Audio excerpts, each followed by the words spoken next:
বিশেষ করে বড় বড় চোরগুলো না, অনেকে মনে করছে চুরি করলেই হাত কেটে দাও, তাহলে দেশে কারোর হাতই থাকবে না। চুরি করলে হাত কাটা না, ওটা যদি অভাবে চুরি করে তাহলে তার অভাব দূর করে দেওয়া লাগবে, স্বভাব ভালো করে দেওয়া লাগবে।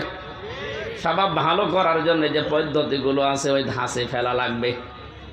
আর যদি স্বভাবে চুরি করে কেউ, আমার তো মনে হয় দেশে যারা বড় বড় চোর একটারও কোনো অভাব নেই, সবই স্বভাবে চোর।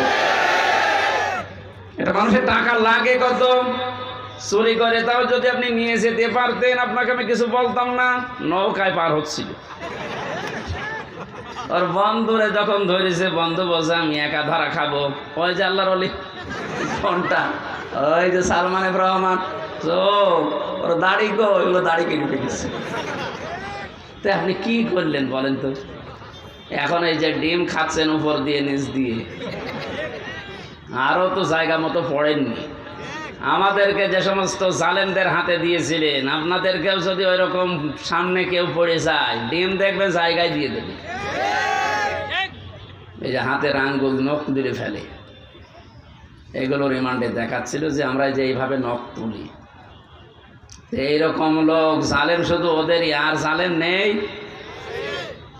এখনো আছে। এই জন্যে আপনার কিছুই হয়নি। এই আয়াতটা যদি কার্যকর থাকতো আপনি চুরিও করতে পারতেন না, আজ আপনার উপরে ডিম খাওয়া লাগতো না। কোরআন নাজিল করার ধারাবাহিকতায় যেহেতু বিভিন্ন ঔষধ আছে, এগুলো এখন সব জায়গায় প্রতিষ্ঠিত করা দরকার। তাহলে জান্নাত, মিনি জান্নাত আপনি বাংলাদেশে দেখতে পাবেন। এই জন্য এই নিয়ামতে সবাই আনন্দিত না। ওয়ালা ইয়াজিদু যালিমিনা ইল্লা খাসারা। হে নবী, জালেমদের জন্য কোরআনে কোনো ঔষধ নেই। কোরআনের যত সুন্দর কথায় তাদেরকে শোনান, তাদের শুধু ক্ষতি বৃদ্ধি হবে, রাগ হবে। এই জন্য বাংলাদেশে দ্বিতীয়বার স্বাধীন হওয়ার পরে অনেকের মনে আনন্দ নেই। কিছু মানুষের মনে এখনো পর্যন্ত দুঃখ, এখনো তাদের ক্ষতি বৃদ্ধি হতে আছে। দিন যত যাবে জালেমের কোনো সুসংবাদ নেই, ও আরো প্যাচে পড়বে। কারণ কি বলেন তো? কারণ জালেম যারা, এই শব্দটা এত ভয়ঙ্কর মারাত্মক শব্দ। কোরআনে কারিমে আল্লাহ যত কঠিন কঠিন কথা দিয়েছেন, সবচাইতে বড় কঠিন বক্তব্য দিয়েছেন জালেমের বিরুদ্ধে। আল্লাহ পাক বলেন, ইন্নামাস সাবিলু আলাল্লাযীনা ইয়াযলিমুনান নাস ওয়া ইয়াবগুনা ফিল আরদি বিগাইরিল হক ইলা আখিরি আয়াত। সূরা সূরার 42 নম্বর আয়াত প্রথম অংশে আছে।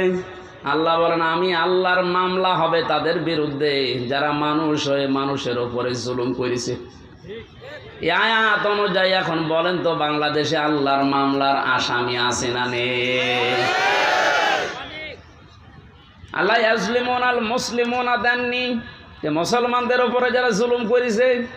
ইয়াজলিমুনান নাস, মানুষ হয়ে যারা মানুষের উপরে করেছে, তাদের জন্য আল্লাহর মামলা রেডি হয়ে আছে। 17 বছর আপনি কি করলেন? বিবেকের কাছে প্রশ্ন করেন। আপনি হামজার মামলার আসামি না, আপনি আল্লাহর মামলার আসামি।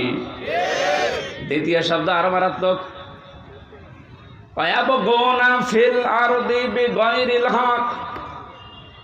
অন্যায় ভাবে যারা পৃথিবীতে বিশৃঙ্খলা তৈরি করার জন্য বিদ্রোহ করে, এই 5 তারিখের পর থেকে 4-5টা গ্রুপ বিদ্রোহ করে ফেলেছে, সামনে এখনো 2-3টা আছে।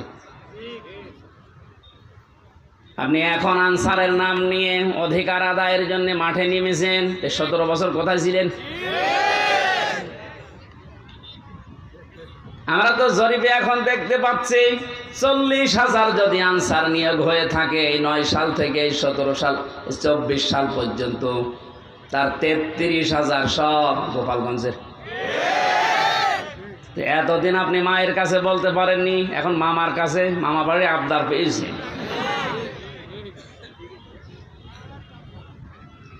5 তারিখের পর থেকে 29 তারিখ পর্যন্ত পুলিশ ছাড়া যদি বাংলাদেশ চলতে পারে, ও আনসার ছাড়াও চলতে পারবে।